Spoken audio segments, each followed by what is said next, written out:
কিছুদিন পরেই তো শীত চলে আসবে, শীত আসবে আর পিঠাপাঠি হবে না, তাই কি হয়?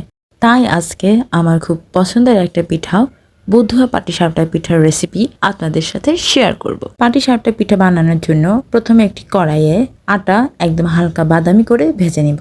এবার সেই ভাজা আটাগুলো ঠান্ডা করে নিয়ে নর্মাল টেম্পারেচারে সামান্য পানি দিয়ে ভালো করে মিক্স করে নেব।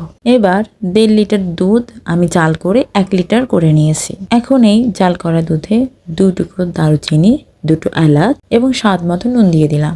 এবার আগে থেকে করে রাখা আটার পেস্ট দিয়ে দিলাম এবং স্বাদ মতো চিনি দিয়ে অল্প আঁচে ভালো করে নাড়তে হবে। জাল কিন্তু জোরে দেয়া যাবে না, তাহলে কিন্তু নিচে পুড়ে যাবে। এই দুটা জাল দিতে দিতে এমন ঘন করে নিতে হবে।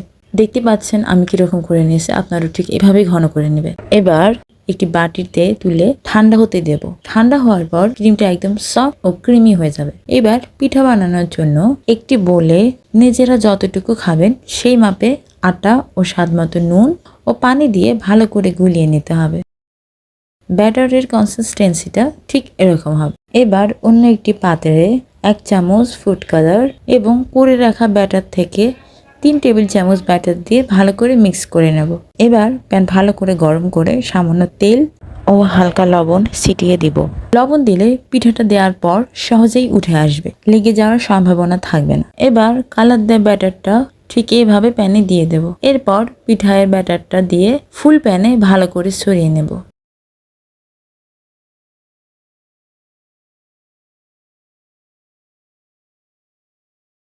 এরপর আগে থেকে বানিয়ে রাখা ক্রিমটা অল্প অল্প করে মাঝে দিয়ে ধীরে ধীরে পিঠাটা মুড়িয়ে নেব।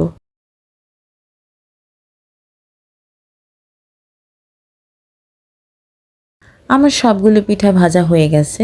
আমি একটা পিঠা ভেঙে দেখাচ্ছি। আপনারা যদি কোনো ডিশের রেসিপি জানতে চান তবে অবশ্যই কমেন্টে জানাবেন। নেক্সট টাইম আমি আপনাদের কাঙ্ক্ষিত রেসিপি নিয়ে আসার ট্রাই করব। আজকের মতো এখানেই বিদায়।